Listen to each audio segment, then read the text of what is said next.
This is my 6-foot marine tank. I've just got a new tank after the last one developed a crack.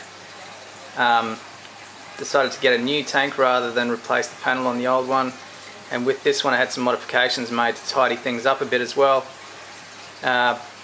Things like the inlets have been drilled into the back of the tank as well as the drains. So if you have a look here, on either end of the tank there's a 50mm downpipe, so I've had the holes drilled in the back of the tank at either end.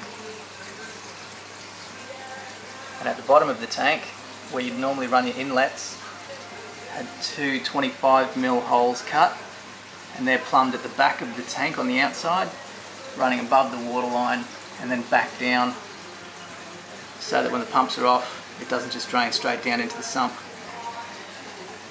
I've had some issues with, because of the size of the drains being 50mm, with noise. There's a lot of suction. It was very loud, so I've ended up filling them with bio balls, which has worked really well. It's really cut down on the noise. And as part of the drain, there's a breather pipe.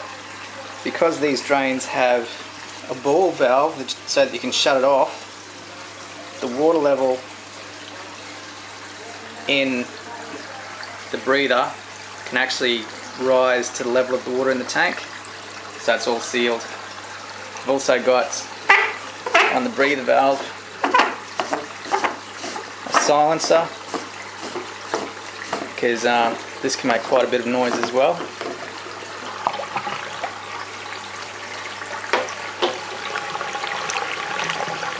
And inside this runs the anti-siphon line. So there's just a steady stream of water through that tube, which runs down into the drain of the tank and straight back down into the sump.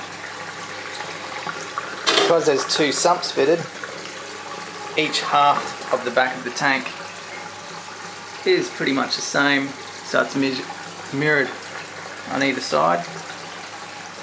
So I'll just show you how it works. Okay. On this side you can see this white plumbing is the inlet, and the black plumbing over here is the outlet, the drain. And down the bottom here have one of the sumps.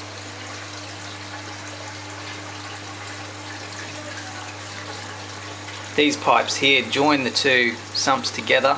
The top pipe is the return pipe for the skimmer and the chiller. The bottom pipe is a balance pipe between the sumps to maintain water levels, ensure one pump doesn't dry out. It's just to maintain equilibrium between the two. So they pretty much work as one sump. The benefit with this is you can disconnect one of the sumps. You can have the system running on one sump while the other one's out, and the system continues to run. From here,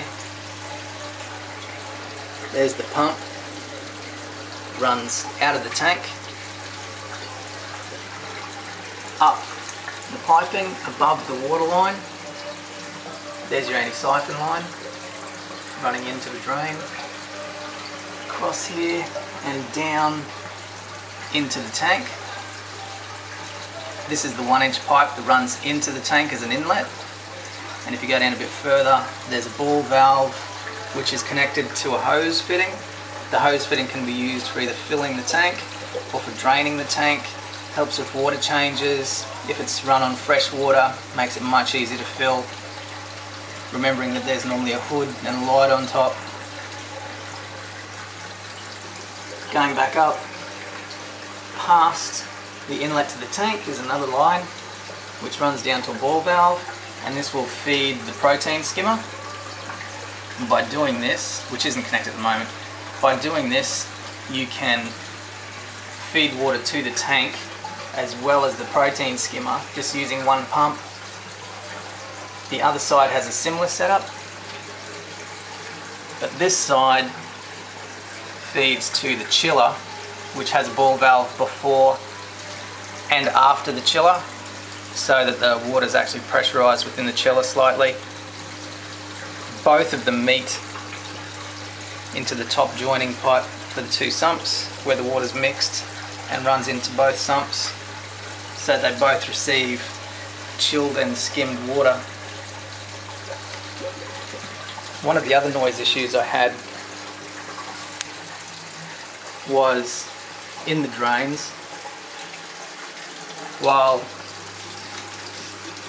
the bio balls in the downpipes muffled the noise quite a bit, when it got to this joiner, the speed of the water running down here through the ball valve and into this section, you can still hear it at the moment, but it's a lot quieter than it was. It made quite a bit of noise. I've actually strung 8 25mm bio balls together, and they're in this section here, which slows the water down and muffles it a bit. This has a quick release on the drain. There's also a quick release on the inlet, so that the sump can easily be disconnected and pulled out for maintenance or whatever you need to do. The ball valves allow you to switch the sump off.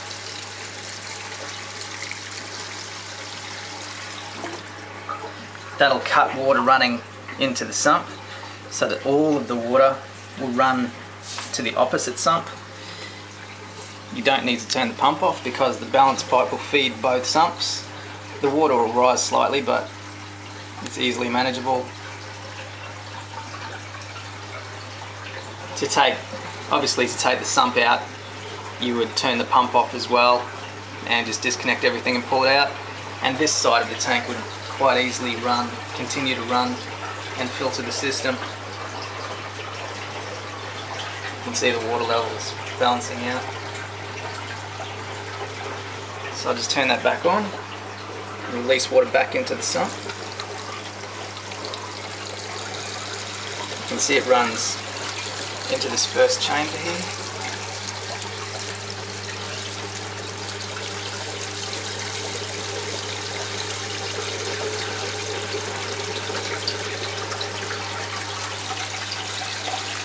From here the water runs into the chamber, runs up and over the first barrier, underneath the second barrier, and back up over the third barrier to the front of the sump, and then overflows into the catchment area.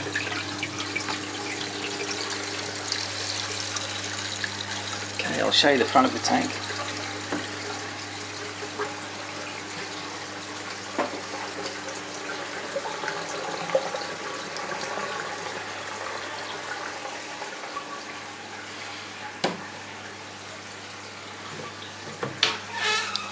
Here are the two sumps, which take up half of the cabinet each.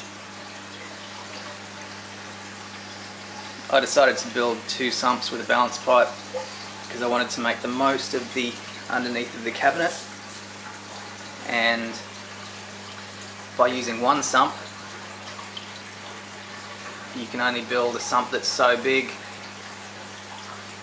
in order to fit, because of the bracings along, like the center bracing here won't let you fit a really big sump in there, so you end up with a lot of vacant space. Here you can see there's little notches which will have a shelf with drilled holes which you'll put your filter media on. On the front, in this front chamber, there's only one shelf. In the two chambers behind there's actually two shelves, so there's one shelf halfway up and there's a shelf at the bottom. So in this system you can really have 6 lots of different filter media. On the right sump there's also good quality valve float which will be connected to a freshwater reservoir which will top up fresh water as it evaporates from the system. It's less maintenance and more reliable than an electronic switch, and it's quite adjustable as well. So from here we can see where the water comes in at the back and through the chambers until it drains into the front and overflows. The system runs on two 3,000 litre pumps, and the pumps obviously feed the tank, the chiller and the skimmer. I had originally fitted two 5,000 litre pumps, but it turned the tank into more of a spa. It's too much pressure. So that's the tank so far. I'll run this for a couple of weeks to check for leaks, and then go from there.